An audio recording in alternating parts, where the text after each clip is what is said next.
बिस्मिल्लाहिर्रहमानिर्रहीम, अस्सलाम वालेकुम and good morning. Welcome to सुबह की सोच। मैं हूं Namra Tariq and I hope कि आप सब बिल्कुल ठीक ठाक होंगे। एक अच्छी खबर है आप लोगों के लिए, वो ये कि महकमा मौसमियात ने मुल्क भर में कराची के अलावा लेकिन बारिशों के नवीद सुना दिए, जिससे एक्सपेक्ट ये किया जा रहा है कि मौसम की जो गर्मी है और जो गर्मी है उसकी शिद्दत है उसमें थोड़ी कमी वाक़ई हो सकती है। जहाँ पे गर्मी की शिद्दत में कमी वाक़ई होने की कुछ हमें खुशखबरी मिली है, वहीं पे अगर केसेस की बात की जाए ख़ासतौर पर इमरान खान के खिलाफ, मतलब आप ये कह सकते हैं कि सियासी पारा भी नीचे आने की कुछ खबरें सामने आना शुरू हो चुकी हैं। इद्दत केस में एक बड़ी पेशरफ्त सामने आई है। अगर बात की जाए सज़ा मुअत्तली दरख्वास्त पर सेशन कोर्ट ने फैसला कल महफूज कर लिया, जो कि अब कल सुनाया जाएगा 27 जून को शाम 3 बजे के वक्त। अब यहाँ पे सवाल यह है कि क्या इमरान खान को बाहर आने दिया जाएगा या उनके खिलाफ कोई नए केसेस बनाएंगे, गवर्नमेंट क्या करेगी इस पे, ये बहुत इंपॉर्टेंट सवालात है। और इद्दत केस में अगर बताती चलूँ 7 साल की ये सजा सुनाई गई थी, लेकिन अब अगर फैसला इमरान खान और बुशरा बीबी के फेवर में आ जाता है तो ये दोनों शख्सियात बाहर आ जाएंगी। अच्छा, इसके अलावा एक और केस भी है, 190 मिलियन पाउंड केस, जिसको आप कह सकते हैं कि छुपा रुस्तम केस है इस वक्त का, जिसको हम लोग शायद इतना बॉदर नहीं कर रहे, लेकिन ये केस भी एक ट्रबल बन सकता है इमरान खान के लिए। इस पे कानूनी पहलू जानेंगे भी हम अभी, लेकिन मुझे पर्सनली लग रहा है कि इस केस में से शायद कुछ निकालने की कोशिश की जाए। ऑल्दो इसमें 15 मई को जो है वो जमानत मंजूर कर ली गई थी, लेकिन फिर भी इसमें कुछ ना कुछ किया जा सकता है। एतजाज एहसन साहब हमारे साथ मौजूद हैं इस वक्त बातचीत करने के लिए इन तमाम तर पहलुओं पे। एतजाज साहब अस्सलाम वालेकुम। एतजाज साहब आप हमें सुन पा रहे हैं? जी सुन रहा हूँ, बिल्कुल।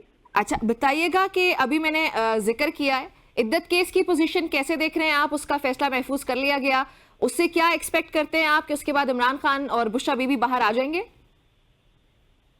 देखिए, इस केस में तो बाहर आ जाएंगे, और कोई केस बने हुए तो मुझे नहीं पता, और भी बने हुए हैं, पर इसके हर केस में लिखा जाता है इसको रिलीज कर दिया जाए unless required in any other case. तो वो यही होगा इस केस में, अलामती तौर पे वो बाहर आ जाएंगे, इसमें मुझे कोई शक नहीं है, क्योंकि ये इद्दत का केस तो बनता ही नहीं है, कोई किसी सूरत नहीं बनता इसमें। मंजरिया तो है नहीं, जो होता है कि गिल्टी माइंड भी होनी चाहिए, उसमें कोई अगर गलती आगे पीछे हो गई है तो चंद दिनों की, उससे कोई आप इतनी सख्त सजा या इतनी कुछ सजा का हकदार समझा ही नहीं जा सकता। आप देखें दुनिया में जो खबर छपी है, और बहुत बहुत ममालिक में वो ये छपी है कि Imran sentence to 10 years imprisonment for sleeping with his wife। अब बोल तो वो पढ़ा चुके थे, और इसमें ये किसी का ख्याल है कि चंद दिन आगे पीछे हो जाए तो उस पर कोड़े पड़ जाने चाहिए और 10-10 साल सजा हो जानी चाहिए। ये तो इस्लाम का भी, मैं इतना कोई आलम नहीं हूँ इस्लाम पे, पर जो गांधी साहब ने कहा, जो दीगर उलमा ने कहा, बहुत सारे उलमा ने, कि ये तो सजा बनने का कोई सवाल पैदा ही नहीं होता। फिर जिस तरह आपने ये केस चलाया है, एक ऐसे बंदे, एक गवाह की भी होती है क्रेडिबिलिटी, उसको एतमाद कितना किया जा सकता है, क्या वो ऐसा शख्स है जिससे एतमाद किया जाए? गवाह कौन है? एक साहब है जो 6 साल पहले अपनी बीवी को हंसी खुशी तलाक दे चुका है, जिसका अब उस औरत के साथ कोई ताल्लुक है ही नहीं, वास्ता ही नहीं है।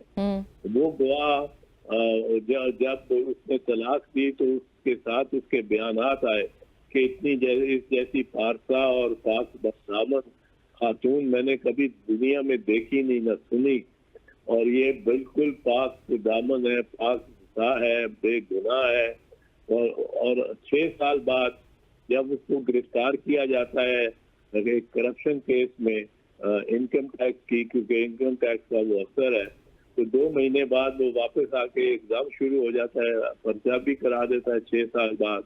और ये इस केस में तो उल्टी सजा होनी चाहिए गवाह खावर मानेका को, और उसके साथ जो गवाह 1-2 पेश हुए, मुलाजमीन को जो पेश किया है, जो ऐनी शहादत बनते हैं, इन सब को सजा होनी चाहिए लियान में। और वो इस्लामी सजा है, वो भी इस्लामी सजा है। अगर ये सजा करते हैं तो इस्लाम में ये सजा है कि झूठा इल्जाम लगाना जो आप अदालत में इसको साबित ना कर सके, और बिल्कुल नहीं साबित कर सका है। इसने नामुतबर गवाह की जबान से जो निकली हुई बात पे अदालत कर ही नहीं सकती एतबार, तो उससे उल्टी सजा होनी चाहिए उनको। बाकी वो जेल से बाहर आते हैं कि नहीं, ये तो मुनसर है कि दूसरे ये हुकूमत की पोजीशन पर डिपेंड करता है। हुकूमत की अभी क्या स्टैंडिंग है वो भी आपको सुनवाते हैं। राना सनाउल्लाह साहब से जब ये सवाल किया गया कि क्या आप इनको बाहर आने देंगे, उस पे उन्होंने क्या कहा है आपको सुनवाते हैं, फिर इस पे आपका कमेंट लेते हैं एतजाज साहब। सर ये बताएं कि इमरान खान साहब जेल में है, एक केस रह गया जिसपे उनकी सजा है, इद्दत का केस। कोई गिरफ्तारी है उनकी? वैसे पहले तो मैं आज भी हम चेक कर रहे थे कि कोई गिरफ्तारी पड़ी, क्योंकि परसों उसका फैसला आना है, और तो सारे केस साइफर खत्म हो गया, जमानत है 190 मिलियन में केस पे जमानत है तोशा खाना में। तो ये अगर जमानत हुई तो वो तो बाहर आ जाएंगे। आप लोगों को पता है ना कि कोई और गिरफ्तारी तो नहीं है उनकी पड़ी हुई किसी केस में? बहरहाल केस नया भी बन सकता है, कोई इधर उधर से जो है वो कोई तलाश किया जाए तो वो निकल भी सकता है, और ये कोशिश तो होनी चाहिए, होगी कि वो जितना ज़्यादा अरसा मेहमान रहे उतना बेहतर है। जी एतजाज साहब, राना सनाउल्लाह कह रहे हैं कि हुकूमत की कोशिश होगी इमरान खान को जितनी देर जेल में रखा जा सकता है रखा जाए। हमारी ये भरपूर कोशिश होनी चाहिए, जो कि होगी भी, कि केसेस तलाश किए जाए या नए केसेस बनाए जाएं। ये तो मजे का खेल हुआ, मजे का खेल। ये तो इन्होंने मान लिया बदनीयती हुकूमत की। इससे तो इमरान खान के हर मुकदमे में उसकी बेल हो जानी चाहिए, सिर्फ इस बयान से। हर मुकदमे में जो बना है या बनाया है या बनाया गया है या बनाया जाना है, इस तरह हो चुका है। कई लोगों को, दोस्तों को, चौधरी ज़हूर इलाही जो चौधरी शुजात हुसैन के वालिद थे, मरहूम थे, उनको एक बेल हुई थी। चौधरी वो एक न्याजी साहब, मौलाना न्याजी साहब थे, उनकी जमानत हुई थी, और उन्होंने ऐसे जमानत हुई थी कि हुक्म दिया था कि इनकी जमानत ये अब इनको गिरफ्तार नहीं किया जाएगा किसी भी केस में जब तक पहले अदालत से इजाजत ना ली जाए वो मुकदमा बनाने के। वो मुकदमा बनाने से पहले अदालत को से इजाजत दी जाएगी। इस पे तो ऐसा ऑर्डर आ जाना चाहिए। इस बयान पे जो पहले से कह रहे हैं कि उनको रहना चाहिए, भी ये अदालत में मेहमान रहना चाहिए उन्हें, भाई वो आप कैसे फैसला कर सकते हैं? ये फैसला तो अदालत ने करना है, बिल्कुल ये एग्जेक्टिव के साथ कर सकती है। ये एक बयान सफिशिएंट है इमरान खान को हर केस में जमानत मिलने के, और ये अक्सरियत केसेस में तो ये बरियत के लिए भी काफी है। बिल्कुल ऐसे। अच्छा एतजाज साहब, वैसे जो ये नए केसेस बनाने की बात कर रहे हैं, एक तो हमारे सामने जो डिटेल्स आ रही हैं, तोशा खाना 2.0 की तैयारी कर रहे हैं, उसके अलावा मुतनाज़िर ट्वीट्स पर FIA 2 बार तफ्तीश का हिस्सा बना भी चुकी है इमरान खान को, फिर उसके अलावा इदारों के खिलाफ बयानात पर, बयानबाजी पर भी केसेस बनाए जाने का सोच रहे हैं। कोई और केसेस भी बनाए जा सकते हैं? और अगर एक और पॉइंट भी है ना कि अगर ये नेक्स्ट 24 आवर्स में ये केसेस दायर नहीं करते तो इमरान खान क्लियरली बाहर आ सकते हैं। बीवी, आपको ज्यादा इल्म है इन केसेस का, कौन से हैं इमरान खान के ऊपर और कौन से बनाने जाने के इम्कान नजर आते हैं। आपको मैं दाद देता हूँ, आपने रिसर्च करके मुझे सवाल करने शुरू किए हैं। पर बहरहाल मैं तो नहीं जानता, मुझे नहीं इल्म कौन सा केस बना रहे हैं या सोच रहे हैं। तोशा खाना में तो इनकी अपनी बड़ी प्रॉब्लम पड़ेगी इनको। खुद शहबाज शरीफ साहब को और मुस्लिम लीग नवाज को अगर तोशा खाना का रिकॉर्ड, जो कि लाजमी पेश करना पे लाजिम है, अगर मुल्ज़िम मांगे कि डिपार्टमेंटल प्रैक्टिस है, वो उसका सारा रिकॉर्ड दें आप मोहम्मद खान जुनेजो साहब की वजारत उज़्मा से, जब से ये सिलसिला नया चला है आइन की बहाली के बाद, 1985 में आइन की बहाली के बाद, तो उसके बाद आपने जो कुछ किया है वो जिसने तोशा खाना से क्या कुछ लिया है, तो वो सारा रिकॉर्ड दें। बीबी शहीद पे केस चला था सीक्रेट फंड की में पुरजबुर करने का बिल्कुल बेहुदा गलत केस था। और जी। उसमें हमने डिपार्टमेंटल प्रैक्टिस का भी डिफेंस दिया था, और सारा जो रिकॉर्ड जियाउल हक के वक्त का था वो भी सारे का सारा बोरियों में ला के उन्होंने पेश किया था अदालत में।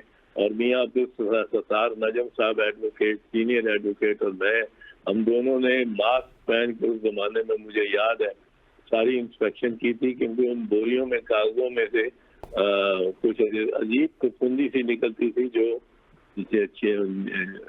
छींके मारने की हम पे कैफियत पैदा कर देती। तो ये फिर तो सारा रिकॉर्ड पेश करेंगे, तो अगर ये तोशा खाना नंबर 2 में, नंबर 1 में उन्होंने नहीं मांगा ये रिकॉर्ड, तो तोशा खाना 2 में मांग के उस पर जिरा शुरू कर दी, तो ये तो ज्यादा एम्बैरस खुद होंगे।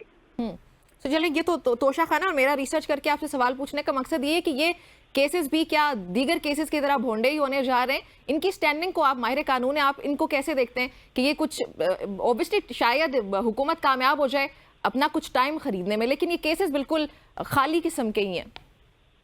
ये केसेस तो जो अभी तक बने हैं वो तो बिल्कुल ही खाली है। साइफर को मैं कहता हूँ सिफर है, क्योंकि जब तक उसकी इबारत ना देखो आप कह ही नहीं सकते कि ये क्लासिफाइड होना चाहिए था कि नहीं। और नंबर 1 और नंबर 2, वजीर आजम एक ऐसा अफसर है, एक ऐसा अहदेदार है जो वाहिद हर साइफर वाले केस को वो डी क्लासिफाई कर सकता है। और नंबर 3 ये कि ये तो एक ऐसा केस है जो कि असल में लिखा गया है, हमारे सफीर की ने लिखा है हमारे आर्मी चीफ को, क्योंकि वजीर आजम को तो नहीं लिख सकता कि वजीर आजम की हुकूमत हटाओ, ये हमारा पैगाम है। तो ये वजीर आजम के लिए तो नहीं था, वो तो रूटीन में गलती से वजीर आजम को मिल गया, तो डी क्लासिफाई खुद ही हो गया यकदम। और फिर ये है कि एक ये तो सिफर केस जो तोशा खाना है, उसमें कई दफा मैं कह चुका हूँ डिपार्टमेंट की प्रैक्टिस आएगी तो खत्म हो जाएगा इन दोनों में। लेकिन और बेहूदगी ये की है कि डिफेंस का वर्जन ही नहीं लिया, सफाई का उन्होंने सेक्शन 342 का बयान ही नहीं लिया मुल्जिम का, और उसके खिलाफ सजा कर दी है। इस तरह के T20 में एक टीम खेल बैठे, 35 रन किए, उसने 12 ओवर में ऑल आउट हो गई हो, और दूसरी टीम को कहा गया हो कि वो पहली टीम जीत गई है, आपकी बारी नहीं आएगी। डिफेंस को कहा आपकी बारी नहीं आएगी, ये नहीं हो सकता। फिर तीसरा केस इन्होंने जो बनाया है वो ये इज्जत वाला, उस पर भी मैं आपको बात कर चुका हूँ। 190 मिलियन पाउंड वाला उसमें जमानत हुई है, दुरुस्त जमानत हुई है, और वो उसमें बरियत के इंतहाई चांसेस हैं, क्योंकि वो एक ही बात सोचें, और बहुत सारे सवाल है, और एक ही बात सोचें कि जब तक ये क्या मनी ट्रेल ना दी गई हो, तो मलिक रियाज को वो $200 मिलियन बैंक ऑफ इंग्लैंड और ये क्राइम एजेंसी जो है ये इजाजत देती कि आप $200 मिलियन ये बरतानिया से बाहर ले जाए? कभी नहीं।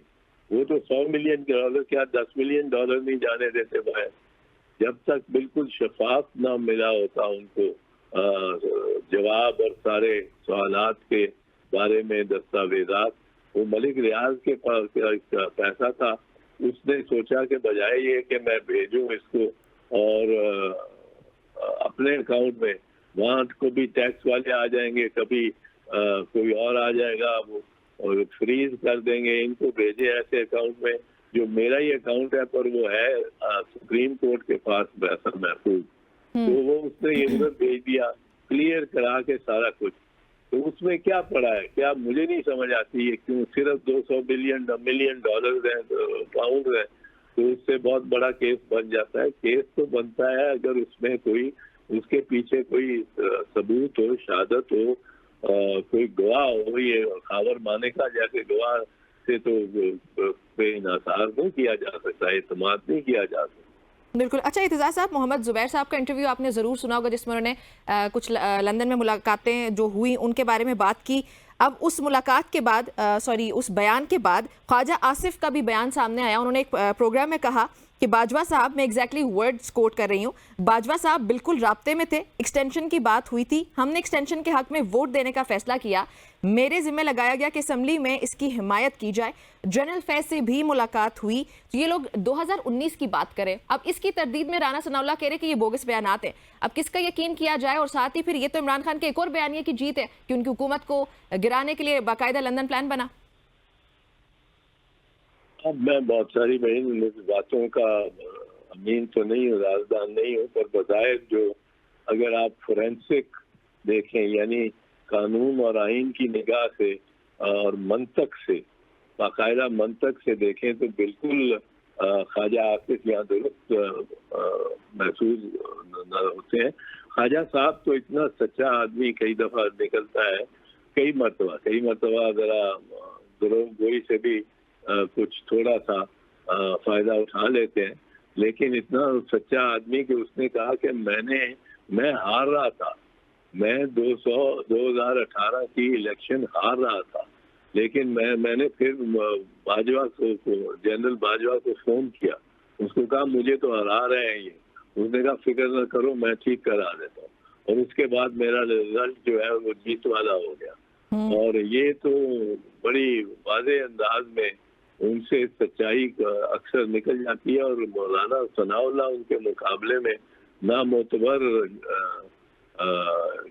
गवाह है, जब खासकर वो कह रहे हैं कि राना साहब कि हम केस बनाएंगे भी और ये हमारा इरादा है, और नए केस भी बनाएंगे और बन सकते हैं, बनने चाहिए, क्योंकि उसको अंदर रख भैया उसको अंदर रखना या नहीं रखना ये तो अदालत में फैसला करना है ना।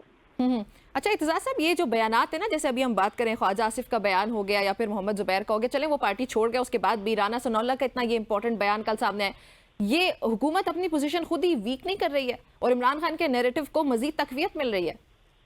बहुत वीक कर रही है, और इसमें ये जो इस वक्त केस चल रहा है सुन्नी इत्तेहाद काउंसिल की मखसूस नशिस्त वाला, उसकी तरफ भी आया, उस पे तो और ज्यादा अपने आप को कमजोर कर रही है गवर्नमेंट। उसमें एक बात तयशुदा है तकरीबन, और ये इसमें अक्सरियत की राय है और मेरी अपनी राय है, कि जो सुप्रीम कोर्ट ने ऑर्डर दिया 3 जजेस का ऑर्डर था 13 जनवरी का, जिसके तहत